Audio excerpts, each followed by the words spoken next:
ছেলে মেয়ে বিবি বাচ্চা কারোর আর মায়া করবেন না, নিজের বাঁচার তাগিদে এদেরকে বলবে ধরে আযাব দাও, আমাকে ছেড়ে দাও। দুনিয়া 2 টাকা 5 টাকা 1 কাঠা জমির জন্য 1000 2000 5000 টাকার জন্য মানুষ ঈমান বিনষ্ট করে। সেদিন দুনিয়া পরিমাণ সম্পদের মালিক যদি কেউ হয়, সব সম্পদ আল্লাহর হাতে তুলে দিয়ে বলবে আল্লাহ এর বিনিময়ে আমাকে মুক্তি দাও। কিন্তু সেদিন আমার আল্লাহর কাছে এগুলো গ্রহণযোগ্য হবে না। সুতরাং শবে বরাতের পরপর রমজানের আগমনের আগে একটা ভালো পবিত্র নিয়ত তৈরি করুন, জীবন তৈরি করুন, পরিবর্তনের চেষ্টা করেন, ভালো মানুষ হতে লাগে। ইসালে সওয়াব, জলসা, মাহফিল এগুলো মানুষ ভালো হওয়ার জন্য এই অ্যারেঞ্জমেন্ট। যদি ভালো না হয় তাহলে এগুলো বৃথা, অহেতুক পয়সা খরচ। কি ঠিক না? মানুষ যদি মনে করে আমরা আর ভালো হবে না, তাহলে ওয়াজ নসিহত দিয়ে দরকার। মৃত লোকের উদ্দেশ্যে জলসা না, জীবন্ত লোকের উদ্দেশ্যে জলসা। মরা লোকে কি আর জলসা শুনবে? মরা লোকদের জন্য খুব জোর হলে একটু মাগফিরাত, দোয়া, সবরেশনি হবে। জলসা কিন্তু মৃত লোকের উদ্দেশ্য নয়, জলসা কাদের? জীবন্ত লোকের জন্য। জীবন্ত লোক এরাও একদিন মরবে। মরবে না? মরবে না? কবরবাসীদের গিয়ে আমরা সালাম দেই তো? কবরবাসীদের সালাম দেই না? কি বলি আমরা? আসসালামু আলাইকুম ইয়া আহলাল কবর। কবরের পাশে আমরা গিয়ে বলি ও কবরবাসীরা তোমাদের উপরে শান্তি বর্ষণ হোক। ইয়াগফিরুল্লাহু লানা ওয়া লাকুম, আল্লাহ আমাদেরকে এবং তোমাদেরকে maaf করে দিই। একটু জোরে বলুন সুবহানাল্লাহ। এরপরে আমরা বলি আনতুম সালাফুনা, ও কবরবাসীরা তোমরা আমাদের অগ্রগামী। আনাহানু বিল আথার, আর আমরা হলাম তোমাদের পশ্চাৎগামী। মানে তোমরা আমাদের আগে আগে গিয়েছো, আমাদের তোমাদের পেছনে আমরা সিরিয়াল বাই সিরিয়াল পরস্পর যাব। কিন্তু যাওয়ার প্রস্তুতি কই? কোন লোকে যখন মারা যায় মসজিদে ঘোষণা হয় অমুকের বাবা অমুক ইন্তেকাল করেছে, সবাই পড়ে ফেলো ইন্না লিল্লাহি ওয়া ইন্না ইলাইহি রাজিউন। বন্ধু, ওই কথার অর্থ কি? ওই কথার অর্থ হলো নিশ্চয়ই আমরা আল্লাহর জন্য এবং নিশ্চয়ই আমরা তার কাছে ফিরে যাব। তার মানে আমরা যে মরব, এই আয়াতে এই দোয়ার ভেতরেও তা প্রমাণ। কবরবাসীকে সালাম দিয়ে আমরা প্রমাণ করি যে আমরা মরব। আমরা মরা মানুষের জন্য যে দোয়া পড়ি সেই দোয়ার ভেতরেও প্রমাণ হয় আমরা মারা যাব। আমরা আল্লাহর জন্য তার কাছে আমরা ফিরে যাব। কিন্তু আপনি যে যাবেন, যাওয়ার প্রস্তুতি। দুনিয়ায় শীতের ঠান্ডা থেকে বাঁচতে, গরমের তাপ থেকে বাঁচতে, বর্ষার পানির ফোঁটা থেকে বাঁচতে একটা ছাদের বাড়ি করতে তো প্রায় 50 বছরের জীবন শেষ হয়ে যায় না? 35 40 50 বছর লেগে যায় একটা ছেলে মেয়েদের তাপ মুক্ত, ঠান্ডা মুক্ত, বৃষ্টির পানি ফোঁটা মুক্ত ভালো ঘর, ভালো থাকার জায়গা করতে। তাই তো? তা আপনি যে জীবনের শেষ ঘরে শোবেন, মানে একেবারে অনন্তকালের জন্য যে বাড়িটায় ঘুমাবেন, ওই ঘরটার নাম কি? ওই ঘরটার নাম কবর। কবরের ঘরটা মনে হয় সোনার নাকি? কবরের ঘরটা কিসে? প্রস্তুতি আছে তো?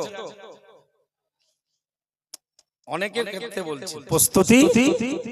কবরের ঘরটা মাটির ঘর। আল্লাহ নবী আল্লাহ রাসূল বলেন ইন্নাল কবরা ইয়াকুলু কুল্লা ইয়াউমিন আনা বাইতুল গুরবাতি ওয়া আনা বাইতুল ওয়াহাদাতি ওয়া আনা বাইতুদ দুদি ওয়া আনা বাইতুত তুরাবি আও কামা ক্বালা আলাইহিস সালাম ইমামুল মুত্তাকিন শাফিউল মুযনিবিন রাহমাতুল লিল আলামিন মুহাম্মাদুর রাসূলুল্লাহ সাল্লাল্লাহু আলাইহি ওয়াসাল্লাম নবী আমার জানিয়ে দিলেন, নবী আমার ঘোষণা দিলেন, ও আমার সাহাবারা মনে রাখো, ও আমার উম্মত উম্মতিরা মনে রাখো, নিশ্চয়ই কবর প্রতিদিন বলে, নিশ্চয়ই কবর প্রতিদিন আহ্বান করে, প্রতিদিন আওয়াজ দেয়, ও দুনিয়াবাসী আনা বাইতুল গুরবা, আমি একাকিত্বের ঘর, ও দুনিয়াবাসী আমি কবর হলাম, আনা বাইতুল ওয়াহাদাতি, আমি সঙ্গীবিহীন ঘর, ও দুনিয়াবাসী মনে রাখো, আমার আশা আমার কাছে আসার আগে তৈরি হও, কেননা আনা বাইতুদ দুদি, আমি হলাম পোকামাকড়ের ঘর, ও দুনিয়াবাসী দুনিয়া ছেড়ে, দুনিয়ার দালান কোঠা, দুনিয়ার বাড়ি ঘর ছেড়ে, দুনিয়ার মায়ার আত্মীয় স্বজন ছেলে মেয়ে ছেড়ে আমার কাছে আমার ঘরে আসার আগে তৈরি হও, কেননা আমি কবর হলাম আনা বাইতুত তুরাব, আমি হলাম মাটির ঘর। কবর একাকিত্বের ঘর, কবর সঙ্গীবিহীন ঘর, কবর হলো পোকামাকড়ের ঘর, কবর সঙ্গীবিহীন, একাকিত্ব এবং পোকামাকড়ের এবং মাটির ঘর। বর্ষায় কত কবরে শোয়ানোর আগেই পানি ওঠে, বর্ষায় পুকুর লাগোয়া যে কবরস্থানগুলো আছে ভেরি লাগোয়া, মানে লাশ শোয়ানোর আগেই পানি ছেঁচে পার করতে হয়। কথা বুঝে আসছে কি? তাহলে পোকামাকড়ের ঘরে, মাটির ঘরে শান্তিতে থাকতে হলে,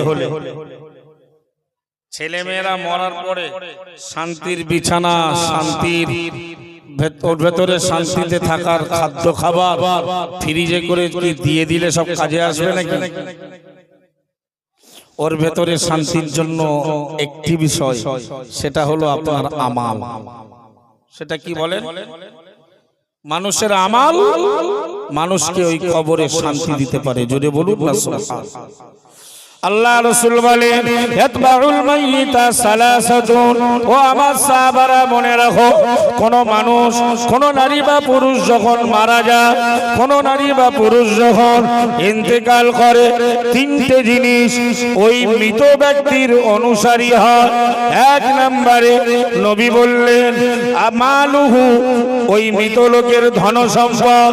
দুই নম্বরে নবী আমার জানিয়ে দিলেন আহলুহু, মৃত লোকের পরিবার। তিন নম্বরে নবী আমার জানিয়ে দিলেন আমালুহু, তারা আমাল। একটু জোরে বলুন সুবহানাল্লাহ। কোন মানুষ যখন মারা যায়, মৃত লোকের পেছনে অনুসরণ করে কটা জিনিস? তিনটে। কবর পর্যন্ত তিনটে জিনিস অনুসরণ করে। এক নাম্বার, লোকটার ধন সম্পদের কিছু অংশ। ভাই, কোন মানুষ মারা গেলে নারী বা পুরুষ মাইয়েতকে কাঁধে তুলে কবরে বা জানাজার ময়দানে নিজানোর সময়, নিয়ে যাবার সময় তিনটে জিনিস যায়, তার ভেতরে একটা হলো সম্পদ। তো সম্পদের আর কি যায়? লোকটার কি ঘরগুলো যায়, জমি জায়গা, সোনা দানা? তার সম্পদ কি যায়? হ্যাবক কিছু যায় না। ওই একটা কবর খোলার জন্য কোদাল হয়তো তার বাড়িতে যায়, কি একটা ঝুড়ি যায়। বয়স্ক লোকদের জন্য কবর থেকে মাটি তুলে এনে আর একটা পাত্রে মাটি দেওয়ার জন্য দুটো ডিশ, গামলা যায়। মানুষে মাটি দিয়ে হাত ধুইবে, পানি তোলার জন্য একটা পাত্র যায়। এছাড়া তো এমন কিছু যায় সব সম্পদ থাকে, তারপরেও রাসূল বললেন কিছু যখন যায় তাহলে সম্পদ যায়। আর কারা যায় কবর পর্যন্ত? ছেলে, নাতি, ভাই, দুলাভাই, পরিবারের কিছু সদস্য মৃত লোকটার পেছনে পেছনে যায়। তাহলে ধন সম্পদ যায়, পরিবার যায়, দুটো। 3 নম্বরে কি যায়? আমল যায়। আল্লাহর নবী বলেন ইয়ারজিউ ইসনানি ওয়া ইয়াবকা আহাদুন। ও আমার সাহাবীরা মনে রাখো, ও আমার সাহাবীরা মনে রাখো, আমি নবী জানিয়ে দিলাম, আমি নবী ঘোষণা দিলাম, দুটো জিনিস তথা ধন সম্পদ আর পরিবারের সদস্যরা ওরা ফিরে আসে, ওরা কবর পর্যন্ত যায়, কবর থেকে ফিরে আসে। ওয়া ইয়াবকা আহাদুন আই আমালুহু, একটি জিনিস লোকটার সঙ্গে থাকে, ওটা হলো ওই লোকটার উপার্জিত আমাল।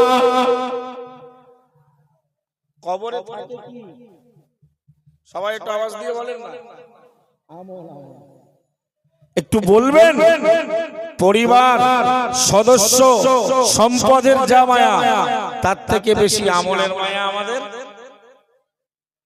রোজা রেখেছিলেন কারা কারা আছে?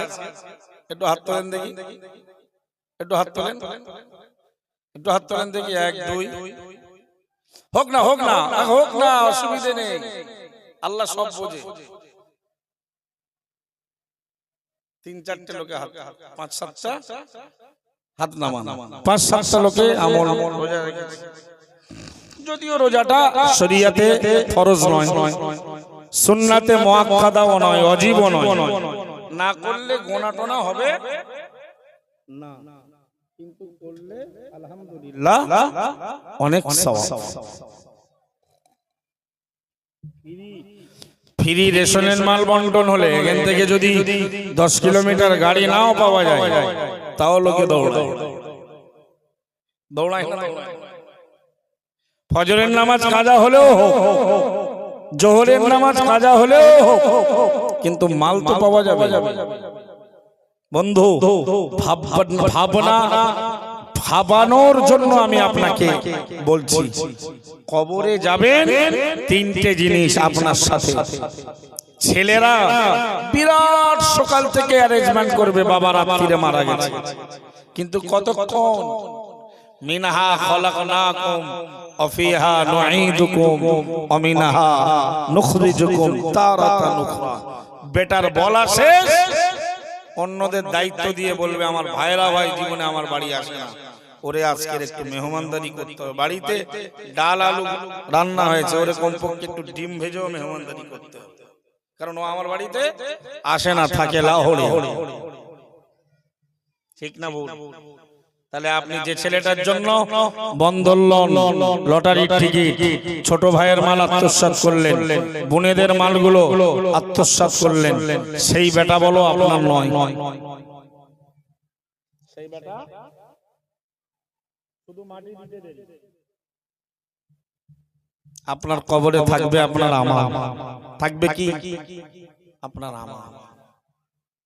সুতরাং অনুরোধ করছি, রমজান মাস আসছে, একটা আমল করলে নরমালি 70 গুণ সওয়াব পাওয়া যায়। বলুন সুবহানাল্লাহ। রমজানের আগে ভালো বিশুদ্ধ নিয়ত করে, খাঁটি মনে তওবা পড়ে, ইস্তিগফার পড়ে ভালো জীবন তৈরি করার আপ্রাণ প্রচেষ্টা চালান, ইনশাআল্লাহ। বলে কবর কাউকে ছাড়বে না, কবর কাউকে ছাড়বে না। চাকরিতে, ব্যবসাতে, আপনার পৃথিবীর সম্পদে, ঘর বাড়িতে কোনো জায়গায় সফলতা নাই। সফলতার 1 নম্বর স্টেজ জাহান্নাম থেকে যদি আপনার মুক্তি মিলে যায়, জান্নাতের দরজা যদি আপনার জন্য ওপেন হয়, তাহলে আমার আল্লাহ বললেন ফাকাদ ফাজ, লোকটা সফল কাম। জোরে বলে কোরআন শরীফের পারা নম্বর 18 পৃষ্ঠা নম্বর 7 সূরার নাম সূরাতুল মুমিনুন। আমার আল্লাহ জানিয়ে দিল ফামা সাকুলাত মাওয়াজিনু ফাউলাইকা হুমুল মুফলিহুন। ও দুনিয়ার বান্দারা, ও আমার বান্দিরা, মনে রাখো, সম্পদে, অর্থবিত্তে, টাকা পয়সায়, কোন জায়গায় নেতার আসনে, চেয়ারে, কোন জায়গায় সফলতা নাই। সফল যদি হতে হয় আমার আল্লাহ জানিয়ে দিলেন ফামান সাকুলাত মাওয়াজিনুহু ফাউলাইকা হুমুল মুফলিহুন। কিয়ামতের মহাময়দানে হাসরের কঠিন দিনে আমার আল্লাহ আমাদের আমলগুলো, আমাদের নেকিগুলো, আমাদের নেকি আর গুনাহগুলো ওজন করার জন্য মিজানের পাল্লা আমার আল্লাহ প্রতিষ্ঠিত করবেন। এক পাল্লাই আমাদের নেকি, আমাদের সওয়াব, অপর পাল্লায় আমাদের গুনাহগুলো চাপিয়ে দিয়ে আমার আল্লাহ ওজন করবেন।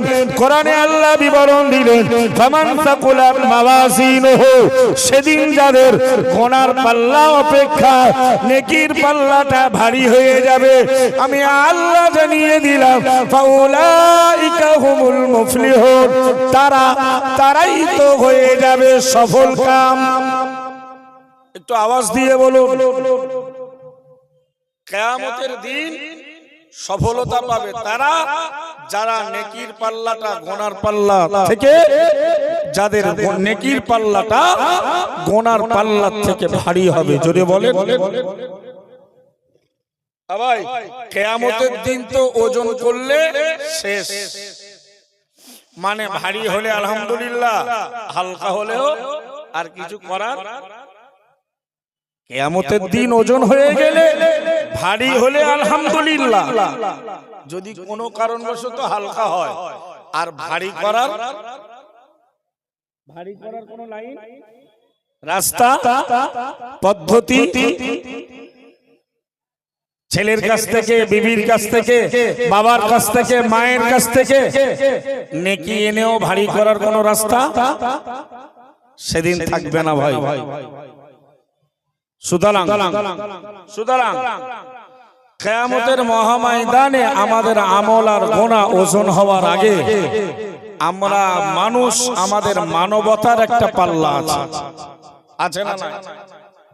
মানবতার পাল্লায় তুলে দিয়ে নিজের আমালগুলো তুলে দিয়ে একবার ওজন করা হোক যে আমার নেকিটা বেশি না গুনাহটা বেশি। ধরা পড়া আল্লাহর পরে সব থেকে বেশি বান্দাই জানে সে কতটা আমলকারী আর কতটা গুনাহগার। কিয়ামতের দিন ওজন হয়ে গেলে আর কোনো রাস্তা নেই, শেষ। হালকা হলে আর ভারী করার কোনো জায়গা নেই। এখন একটু মানবতার মানদণ্ডে পাল্লায় চাপিয়ে ওজন করে দেখুন, যদি নেকির পাল্লাটা গুনার পাল্লা থেকে হালকা হয় তাহলে আরো ভারী করার জন্য আপ্রাণ প্রচেষ্টা চালান ইনশাআল্লাহ। বলেন তা কম বেশি আমরা যারা বসে আছি, আমাদের যদি বয়স যা তাতে আমাল আর গুনাহ, নেকি আর গুনাহ যদি মাপা হয় তা প্রায় আমরা সবাই হেরে যাব। মানে আল্লাহর নাফরমানি যা করেছি সেই পরিমাণের এখনো আল্লাহর কৃতজ্ঞতা, শুকরিয়া, ইবাদত, বান্দেগী, তাসবিহ, তাহলিল এখনো আমাদের আদায় করা হয়নি। ঠিক না বলুন? সুতরাং আমল বাড়াতে হলে এখনই বাড়ান, কিয়ামতের দিন ওজন হয়ে গেলে আর কোনো রাস্তা থাকবে না। তাহলে আমি আপনাকে বোঝাতে চাচ্ছি, সফল হতে গেলে এক নম্বরে মুক্তি পেতে হবে জাহান্নাম থেকে আর জান্নাতে যাবার যোগ্যতা পেতে হবে। দুই নম্বরে মিজানের পাল্লায় গুনাহ থেকে নেকির পাল্লাটা ভারী হলে আল্লাহর কোরআনের ভাষায় ফাউলাইকা হুমুল মুফলিহুন, ওই লোকটা হয়ে যাবে সফল কাম। যদি বলি কোরআনে আল্লাহ বিবরণ দেয় কদ আফলাহা মান তাযাক্কা ওয়া যাকারা ইসমা রাব্বিহি ফাসাল্লা। আমার আল্লাহ কোরআন শরীফের 30 নম্বর পারার সূরাতুল আলার ভেতরে উল্লেখ করে দিলেন, ওগো পৃথিবীবাসী মনে রাখো, ওই মানুষগুলো সফল, ওই মানুষগুলো উত্তীর্ণ। কদ আফলাহা মান তাযাক্কা, যারা আত্মশুদ্ধি লাভ করলো। একটু জোরে বলুন সুবহানাল্লাহ। যাদের অন্তর গুনাহ করে করে জর্জরিত, এরা আল্লাহর জিকির করে, আল্লাহর কাছে তাসবিহ পড়ে, সুবহানাল্লাহ আলহামদুলিল্লাহ পড়ে, ইস্তিগফার পড়ে, তাসকিয়াতুন নাফস করে আত্মশুদ্ধি যারা লাভ করলো, আমার আল্লাহ বললেন ওই লোকগুলো সফল কাম হয়ে গেল। জোরে বলে। সুতরাং বেশি বেশি করে আমাদের নফসের ট্রিটমেন্ট করা দরকার। নফসের রোগের সংশোধন করার জন্য আমাদের তাসকিয়াতুন নফস, আল্লাহ ওয়ালাদের দ্বারস্থ হয়ে আল্লাহ ওয়ালাদের দেখানো পথে আমরা চলতে পারলে ইনশাআল্লাহ আমাদের অন্তরটা খোদাভীতিতে অভ্যস্ত হবে, আমাদের অন্তরে আল্লাহর ভয় বিরাজমান হবে। আল্লাহ আমাদেরকে আত্মশুদ্ধি, তাসকিয়াতুন নফস আদায় করার, পালন করার, অন্তরে লালন করার আল্লাহ তৌফিক দেন। বলুন আমিন। সম্মানিত ভাইয়েরা, আমার বাবুরা, কোরআনে আল্লাহ সফলতার ক্ষেত্রে আরো একটি জায়গায় বলেছেন রাদিয়াল্লাহু আনহুম, রাদিয়াল্লাহু আনহুম। আল্লাহ যাদের ব্যবহারে সন্তুষ্ট, আল্লাহ যাদের আমালে, যাদের আখলাকে, যাদের চলাফেরা, যাদের জীবনযাত্রা, যাদের ইবাদত বান্দেগি, লেনদেন, সাংসারিক জীবনে, পারিবারিক জীবনে, রাষ্ট্রীয় জীবনে, মানুষের সঙ্গে ওঠা বসায় আল্লাহ যাদের উপরে সন্তুষ্ট ও রাদু আনহু, এবং যারা আল্লাহর বিধান মেনে আল্লাহর নিষেধ ছেড়ে সন্তুষ্ট, আল্লাহ বললেন উলাইকা হিজবুল্লাহ, ওরা হলো আল্লাহর দল। জোরে বলুন। আজকের এখানে লেখা আছে ভাই হিজবুল্লাহ যুব কমিটি। মাইকম্যান এখানে আছে, মাইকম্যান হ্যাঁ কোথায় গেল বলো তো? একটু ডাকতে হবে। মাইকম্যান অপারেটরকে এখানে আসতে অনুরোধ করছি। আজকের এখানে লেখা আছে ভাই পরিচালনায় হিজবুল্লাহ যুব কমিটি। কি বলুন? হিজবুল্লাহ। এই হিজবুল্লাহটা বাংলা শব্দ নয়, বাংলা ভাষায় লেখা হয়েছে, এটা আরবি শব্দ। কি শব্দ? এর অর্থ হলো আল্লাহর দল। এখন এই কমিটির ভেতরে যদি কেউ দাঁড়িয়ে পেশাব করা ছেলে থাকে, 5 ওয়াক্ত নামাজ যদি না পড়ে, রিভাব দাও আর সাউন্ড ফুল দাও। আজকে রোজার পরে না ইফতার টিফতার করার পরে তো মানুষের শারীরিক দুর্বলতা। তো এই হিজবুল্লাহ যারা এই কমিটির ভেতরে আছে, এরা যদি শরীয়ত না মানে, এরা যদি তরিকাত না মানে, এরা নবীর আদর্শ না মানে, তাহলে আল্লাহর দল এরা হাজারবার বললেও, কাগজে তুলে দিল, আল্লাহর কাছে কি আল্লাহর দল হতে পারবে? আমি এদের কেন্দ্র করে বলছি না, আমরা দাদা হুজুরের যারা ভক্ত, তাই তো আমাদের একটা স্লোগান আছে হিজবুল্লাহ। কি বলুন? আর তাতে আমরা কি বলি?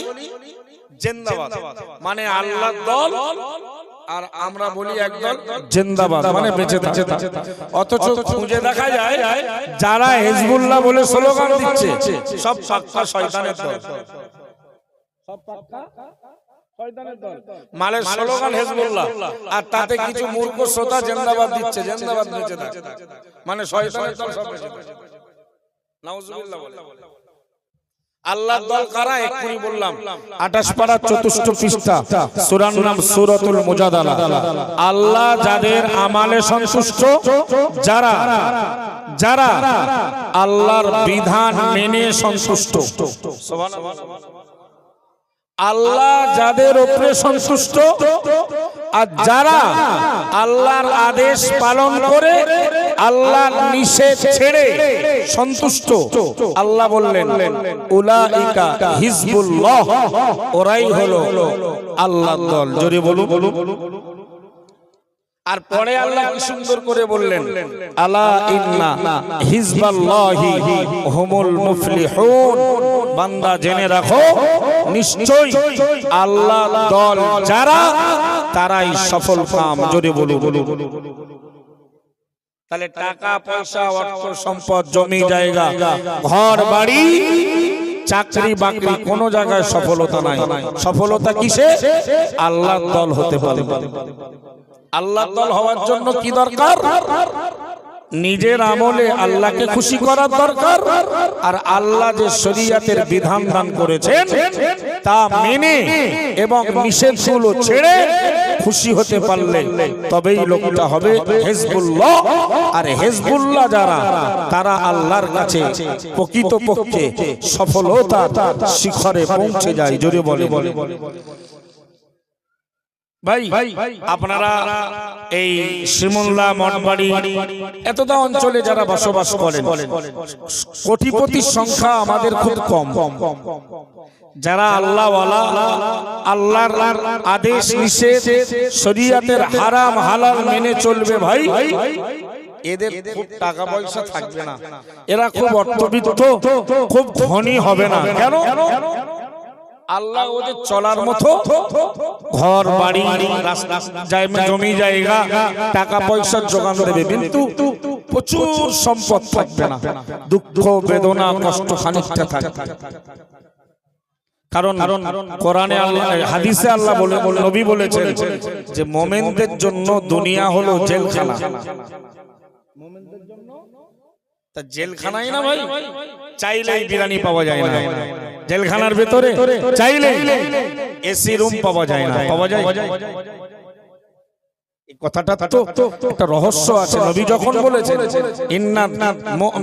ইন্নাত দুনিয়া সিজনুল লিল মুমিনিন, দুনিয়াটা মুমিনদের জন্য জেলখানা, মানে কষ্টের জীবন, মুসিবতের জীবন, বিপদের জীবন ঈমানদার মুসলমান পার করে যাবে, অনন্তকালের জান্নাত আমার আল্লাহ দান করবেন। যদি বলি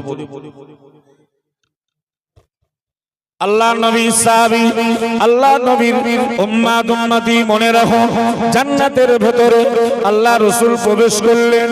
দাখালতুল জান্নাতা, নবী আমার বললেন, ও আমার সাহাবারা মনে রাখো, আমি রাসূলুল্লাহ জান্নাতের ভেতরে ঢুকলাম। ফারাআইতু ফি আরিদাতাইল জান্নাতা মাকতুবান সালাসাতু আস্তুরিন বিদ্দাহাবি আও কামা ক্বালা আলাইহিস সালাম। নবী বললেন, আমি জান্নাতের ভেতরে চতুর্দিকে তিনটে করে সোনার লাইন লেখা বোর্ড দেখতে পেলাম। জোরে বলুন। জান্নাতের ভেতরে সব দিকে দেখছি সোনা দ্বারা লেখা তিনটে করে লাইন। কটা লাইন? আল্লাহু আকবার বলে। আল্লাহ নবী বলেন, আস-সাতরুল আউয়ালু লা ইলাহা ইল্লাল্লাহ মুহাম্মাদুর রাসূলুল্লাহ। সোনা দ্বারা তিনটে করে লাইনের প্রথম লাইনে লেখা রয়েছে লা ইলাহা ইল্লাল্লাহ মুহাম্মাদুর রাসূলুল্লাহ। একটু জোরে বলুন সুবহানাল্লাহ। এই কালেমাটা বেশি বেশি করে পড়বেন, মন থেকে পড়বেন। জান্নাতের দেওয়ালে সব জায়গায় সোনা দিয়ে লিখিত তিনটে করে লাইন। চতুর্দিকে এক নাম্বার লাইনটা লা ইলাহা ইল্লাল্লাহ মুহাম্মাদুর রাসূলুল্লাহ সাল্লাল্লাহু আলাইহি ওয়াসাল্লাম। রাসূল বললেন, ওয়াসাতরুস সানি, দ্বিতীয় লাইনটা মা কদ্দামনা ওয়াজাদনা, আমি যা করেছি তা পেয়েছি, এটা লেখা আছে। মানে আপনি দুনিয়ায় যা করবেন তা আখিরাতে জান্নাতের ভেতরে পাবেন। এই লাইনটা আরবিতে সোনার অক্ষরে লেখা আছে, মা কদ্দামনা ওয়াজাদনা, আমি যা করেছি, দুনিয়া থেকে যা পাঠিয়েছি, আজকের আমি জান্নাতে তা প্রাপ্ত হয়েছি। জোরে বলে আল্লাহু আকবার। নবী আমার বললেন, ওয়াসাতুরুস সালিস, ওগো সাহাবীরা মনে রাখো, সোনা দ্বারা খচিত সোনার অক্ষরে লিখিত তৃতীয় নম্বরের লাইনটা হলো উম্মাতুন মুযনিবাতুন ওয়া রাব্বুন গফুরুন আও কামা ক্বালা আলাইহিস সালাম। নবী বললেন, ও আমার সাহাবারা, তৃতীয় লাইনে লেখা রয়েছে উম্মতেরা গুনাহগার আর আমার আল্লাহ হলো ক্ষমাশীল। এটাও জান্নাতে লেখা। সুতরাং মানুষ ত্রুটি বিচ্যুতি অন্যায় করবে, আল্লাহ ক্ষমা করবে, এটাও জান্নাতের দেওয়ালগুলোতে সোনার অক্ষরে লিখিত। তবে গুনার উপরে আপনার স্থায়িত্ব জীবন লাভ করলে হবে না। গুনাহ থেকে মুক্তির লক্ষ্যে ইস্তিগফার তওবা পড়ে একটা উপযুক্ত জান্নাতি বান্দা আপনাকে গঠন হতে হবে। আপনার নিজেকেই তৈরি হতে হবে যে হ্যাঁ আমি এই কোম্পানির আন্ডারে কাজের উপযুক্ত কর্মচারী, আমি অমুক ঠিকাদারের আন্ডারে ওর কাজের উপযুক্ত মিস্ত্রি। ঠিক তদরূপ ইস্তিগফার করে তওবা পড়ে নিজের গুনাহ মোচন করে আপনাকে প্রমাণ করতে হবে আমি আল্লাহর সন্তোষজনক বান্দা, আমি আল্লাহর জান্নাতের উপযুক্ত বান্দা। কথা ঠিক না? যদি তাই হয় তাহলে কবর, হাসর, ফুলসিরাত, কিয়ামতের এবং জাহান্নামের আযাবের কথা আল্লাহর ভয় ব্রেনে, আল্লাহর ভয় অন্তরে রেখে তওবা পড়ো।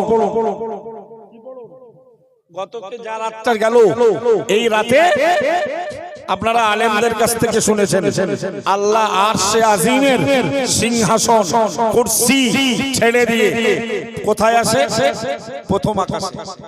মানে দুনিয়া দিয়ে যে আকাশটা দেখা যায়, আমরা পৃথিবী দাঁড়িয়ে যে আকাশ মণ্ডলীকে দেখতে পাই, আল্লাহ এই আকাশে অবতরণ করেন। যদি বলুন।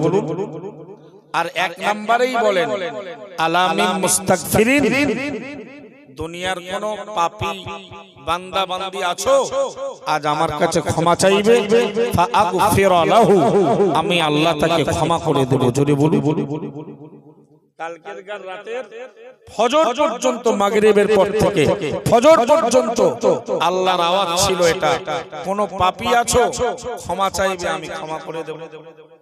কিন্তু কত লোকে কালকের ওই লোক দেখানির মতো মসজিদে গিয়ে 2-4 রাকাত 10-12 রাকাত নামাজ কালাম পড়ে বাড়ি রাতে ঘুমিয়ে ফজরের নামাজও খাজা। এরও মনের ভিতরে বিরাট আশা, আমি আল্লাহর জান্নাত যাব। চালাক। আল্লাহ নবী বলেন আল কাইয়িসু মান দানা নাফসাহু ওয়া আমিলা লিমা বাদাল মাউত আও কামা ক্বালা আলাইহিস সালাম। আল্লাহ রাসূল বলেন, ওগো আমার সাহাবীরা মনে রাখো, ওই লোকটা চালাক, ওই লোকটা বুদ্ধিমান, যে লোকটা নিজের নফসকে দমন করে, নফস যা বলে শোনে না, নফসের বিরোধিতা করে, নফসটাকে নিজে আয়ত্ত রাখে, নফসের গোলামতি করে না। ওয়া আমিলা লিমা বাদাল মাউত, আর মৃত্যুর পরবর্তী জীবনের জন্য, মৃত্যুর পরবর্তী জীবনের শান্তির জন্য যে লোকটা আমাল করে, ওই লোকটা তো প্রকৃত অর্থে চালাক, বুদ্ধিমান।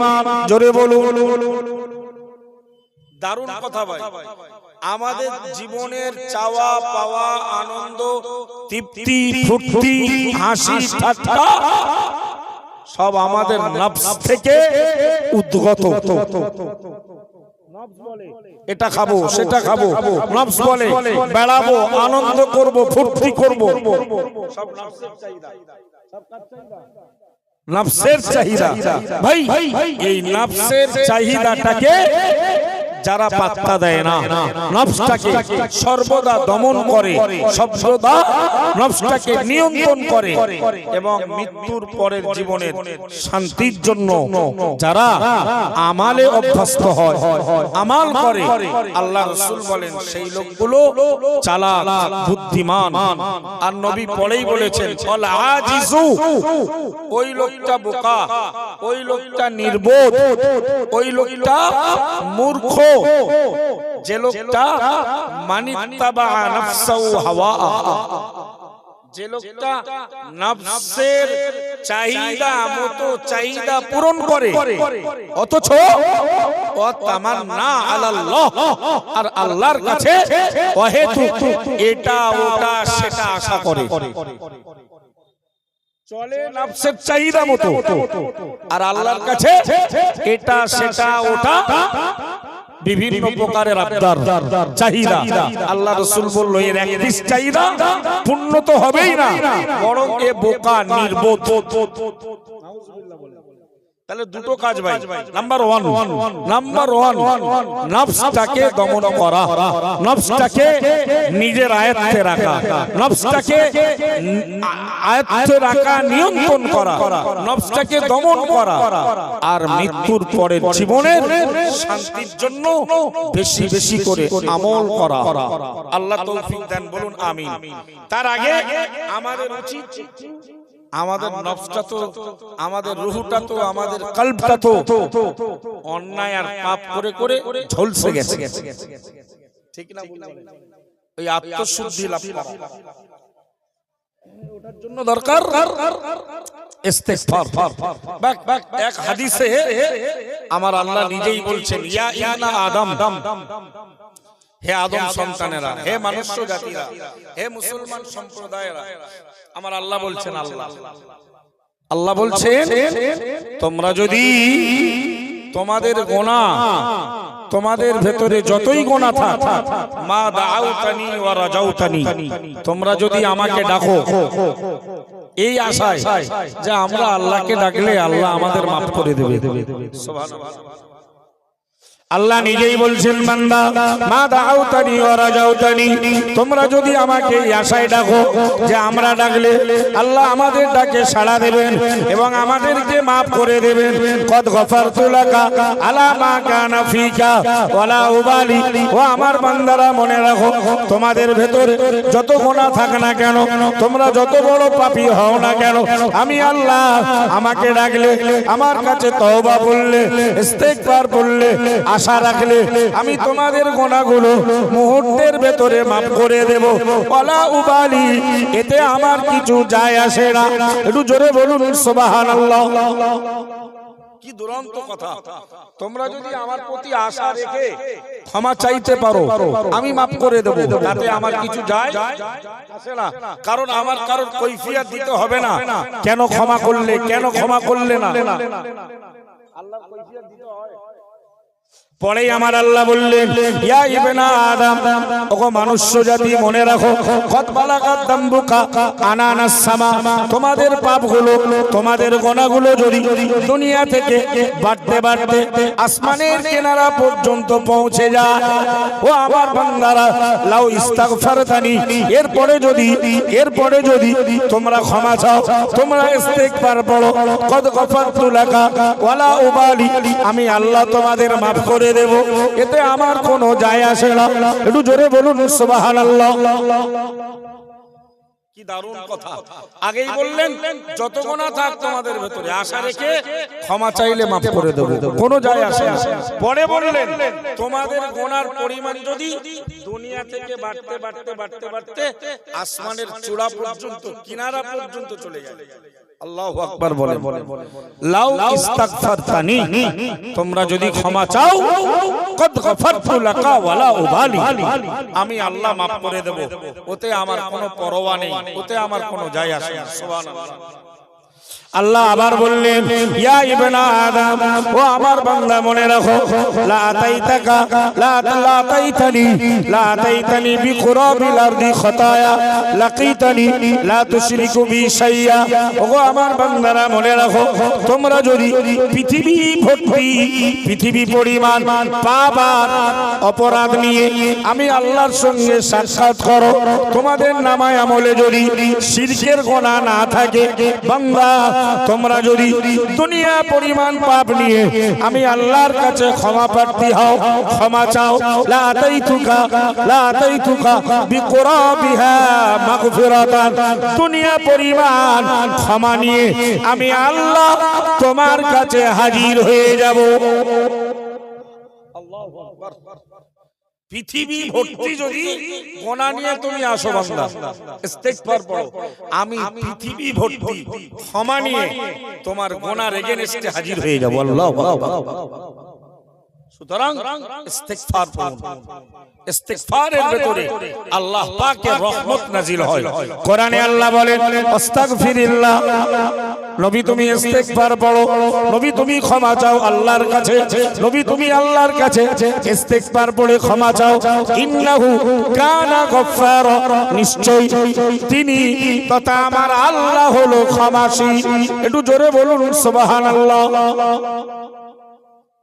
ইস্তিগফার, ইস্তিগফার এটা আরবি শব্দ, এর বাংলা অর্থ হলো ক্ষমা প্রার্থনা করা। ইস্তিগফার কথার অর্থ ক্ষমা চাওয়া। আমরা পড়ি কি আস্তাগফিরুল্লাহ, কি পড়ি? হ্যাঁ, অনেকে কিন্তু একটা ভুল পড়ি, আস্তাগফিরুল্লাহ পড়ি। না, ওটা না, আস্তাগফিরুল্লাহ। সবাই বলুন আস্তাগফিরুল্লাহ, মানে হলো আমি আল্লাহর কাছে ক্ষমা চাচ্ছি। এই কথার অর্থ কি? এটা তো আরবি শব্দ, এর বাংলা অর্থ হলো আস্তাগফিরুল্লাহ, আমি আল্লাহ তাআলার কাছে ক্ষমা চাচ্ছি। এই ইস্তিগফার পড়লে আপনি জানেন দেশে যদি খরা দেখা দেয়, দুর্ভিক্ষ হয়, বৃষ্টি নাযিল না হয়, অনেক দিন ধরে পানি হচ্ছে না, আল্লাহর কোরআন বলছে দলবদ্ধ হয়ে গুনাহগার পাপীরা পাপের কারণে যদি ইস্তিগফার পড়ে, ইউরসিলিস সামাআ আলাইকুম মিদরারা, আসমান থেকে মুষলধারে আমি আল্লাহ বৃষ্টির ব্যবস্থা করে দেব। আরো মন খুলে বলে ইস্তিগফারের কারামত, বান্দাকে তো ক্ষমা করবেই আল্লাহ, ক্ষমার পাশাপাশি দুনিয়ার বিপদ আপদ মুক্ত জীবনও আল্লাহ দেবেন। সুতরাং সকাল সন্ধ্যে ফুরফুরা শরীফের পীর ও মুর্শিদের ভক্তরা ইস্তিগফার যারা বায়াত নিয়েছে কোন পীর ওলিদের কাছ থেকে, ওদের সাবক আছে, ফজরের পরে কমপক্ষে 100 বার ইস্তিগফার, মাগরিবের পরে কমপক্ষে 100 বার। আপনার আমার নবী জীবনে গোনা ছিল কোন? আস্তাগফিরুল্লাহ। এরপরেও নবী দৈনন্দিন 70 বার, কোন হাদিসে এসেছে 100 বারও তার থেকেও বেশি রাসূল ইস্তিগফার করতেন। জোরে বলুন। অথচ তার জীবনে কোনো গোনা, তাহলে আমরা কত বড় পাপী, আমাদের কত ইস্তিগফার করে। আল্লাহ কোরআনে বলেন ওয়ায়ুমদিদকুম বিআমওয়ালি ওয়া বানিন, ইস্তিগফার পড়ো, ইস্তিগফারের বিনিময়ে আকাশ থেকে মুষলধারে বৃষ্টি হয়। আমার আল্লাহ আবার বললেন তোমরা ইস্তিগফার পড়ো, ইস্তিগফারের বিনিময়ে তোমাদের অর্থে তোমাদের সন্তান সন্ততিতে আমি আল্লাহ বরকত দেব।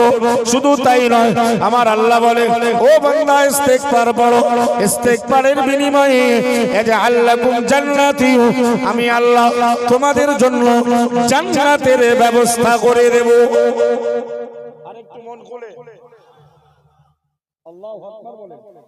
এই রমজান আসছে, তার আগে থেকে শুরু করুন মৃত্যু পর্যন্ত সকাল সন্ধ্যা 100 বার করে ইস্তিগফার পড়া।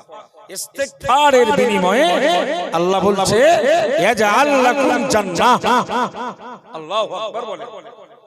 তোমরা ইস্তিগফার পড়বে আর বিনিময়ে আমি আল্লাহ জান্নাত বানিয়ে দেব। প্রিয় নবী সাহাবী আবু হুরায়রা রাদিয়াল্লাহু তাআলা, হুজুর আমার বাগানের ভিতরে ছিলেন। আল্লাহ রাসূল আবু হুরায়রার কাছ দিয়ে অতিক্রান্ত করছিলেন। আবু হুরায়রাকে ডেকে বললেন ও বাবা আবু হুরায়রা, তুমি কি করো? আবু হুরায়রা বলে হুজুর আমি চারা গাছ বাগানে চারা গাছ লাগাচ্ছি। আল্লাহ নবী বললেন এই গাছের থেকে কি ভালো চারা লাগানোর কিছু বর্ণনা, কিছু কথা তোমাকে শোনাবো। আবু হুরায়রা বললেন অবশ্যই হুজুর, আপনি আমাকে শোনান। আল্লাহর নবী বললেন বাবা আবু হুরায়রা কুল সুবহানাল্লাহ আলহামদুলিল্লাহ আল্লাহু আকবার। ও বাবা আবু হুরায়রা তুমি সুবহানাল্লাহ পড়ো, আলহামদুলিল্লাহ পড়ো, আল্লাহু আকবার পড়ো।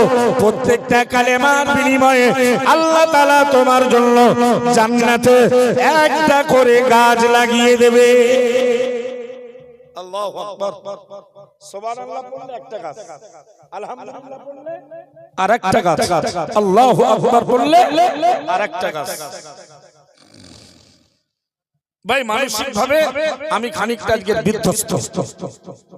আর সারাদিন সত্যিকারের কথা রোজা রাখার পরে একটু ইফতার করলে ক্লান্ত শ্রান্ত হয় না, হয় না। এই জন্য আজকে আমি নিজে কথা বলে তৃপ্ত নয়, এটাই আল্লাহর মার্জি, এটাই আল্লাহর। আমি গত বছরও আপনাদের এখানে এসেছিলাম সম্ভবত এই মাজলিসে, আমি গত বছরও ছিলাম।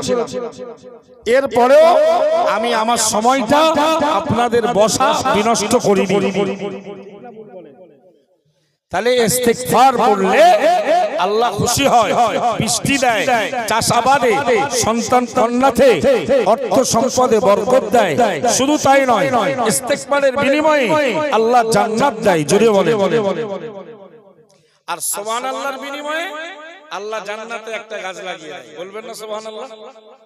আলহামদুলিল্লাহর বিনিময়ে আল্লাহ জান্নাতে একটা, বলুন আলহামদুলিল্লাহ। আল্লাহু আকবার বললে আল্লাহ আরেকটা গাছ লাগিয়ে দেয়। বলুন আল্লাহু আকবার। আচ্ছা ভাই, ইসলাম শরিয়াতে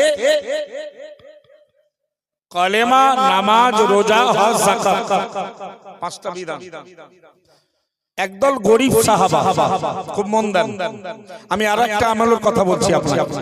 রমজানের আগে, শবে বরাতের পরে আমলের ওয়াজ আপনাদের জন্য খুব খুব খুব কাজে লাগে ইনশাআল্লাহ।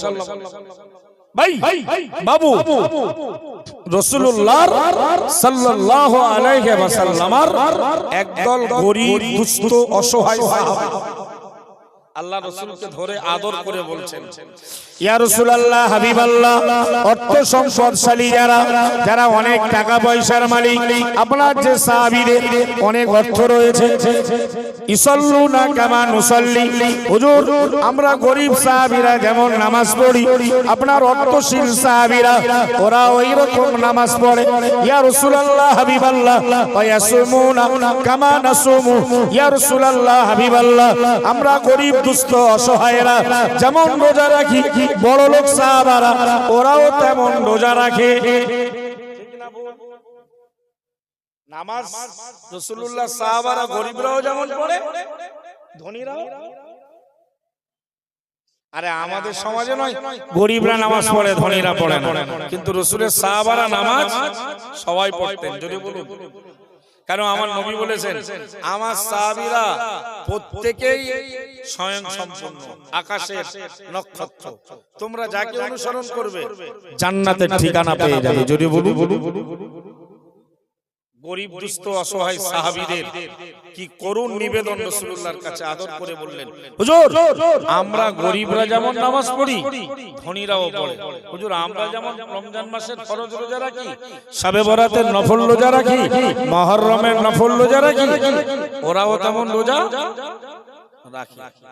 ইয়া রাসূলুল্লাহ, হাবিবাল্লাহ, আপনার কাছে আমাদের আরজু, আপনার কাছে আমাদের জিজ্ঞাসা হলো, আপনার কাছে আমাদের প্রশ্ন হলো, ইয়া রাসূলুল্লাহ, হাবিবাল্লাহ, গরিব সাহাবীরা যেমন আমরা নামাজ পড়ি, ধনীরা নামাজ পড়ে, আমরা যেমন রোজা রাখি, ইয়া রাসূলুল্লাহ, ধনীরা তেমন রোজা রাখে।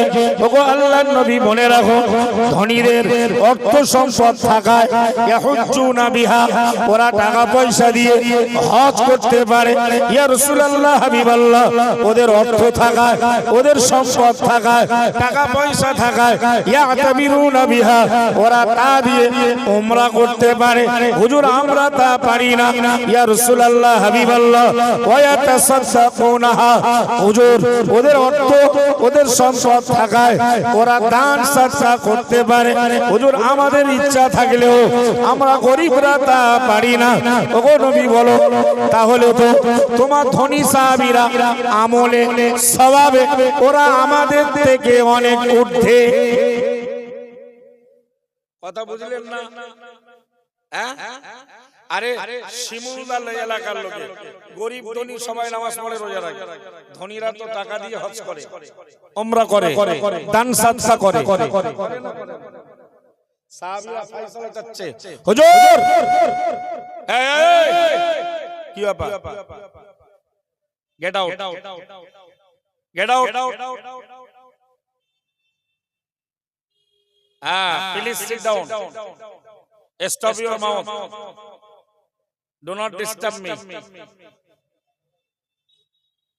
ওই যে চলেন এদিকে দেন, মন দেন। কি দারুণ দারুণ আওয়াজ, দারুণ কথা, এটা ভাই দামি কথা। হুজুর তাহলে তো আপনার ধনী সাহাবীরা তো আমলে আমাদের থেকে অনেক উঠতে, নামাজ পড়ে রোজা রাখে আমাদের মতো, আমাদের থেকে এক্সট্রা হজ করে, ওমরা করে, দান করে, টাকা আছে, আমাদের টাকা নেই। হুজুর আমাদের জন্য কিছু ফয়সালা দেন। আল্লাহ নবী আল্লাহ রাসূল গরীব দুস্থ অসহায় সাহাবীদেরকে ডেকে বললেন, ও বাবা সাহাবারা, অর্থ নাই বলে চিন্তিত হও না, দুঃখ পেও না, ব্যথিত হও না। আমি নবী জানিয়ে দিলাম, আমি রাসূলুল্লাহ জানিয়ে দিলাম, অতুসাববিহুনা সালাতা ওয়া সালাসিনা। আল্লাহ নবী বলেন, প্রতি ফরজ নামাজের পরে 33 বার সুবহানাল্লাহ বলবে। ও আমার সাহাবারা, গরীব দুস্থ অসহায় সাহাবারা, অর্থ নাই বলে হজ করা হয় না বলে, উমরা করা হয় না বলে, দান করতে পারো না বলে চিন্তিত হও না বাবা। ওয়াতাহমাদুনা সালাসা ওয়া সালাসিনা, প্রতিটা ফরজ নামাজের পরে 33 বার আলহামদুলিল্লাহ বলবে। ও আমার সাহাবারা, ও আমার উম্মতিরা, যাদের অর্থ নাই, সম্পদ নাই, হজ করা হয় না, উমরা করা হয় না, দান সাদাকা করা হয়, চিন্তা করো না বাবা। অত কাব্বিরুনা আরবা ওয়া সালাসিনা, প্রতিটা ফরজ নামাজের পরে 34 বার করে আল্লাহু আকবার বলবে। তোমরা আমালে এমন জায়গায় পৌঁছে যাবে, কেউ আর তোমাদেরকে ধরতে পারবে না। আমরা পড়ি এটা কখন পড়ি?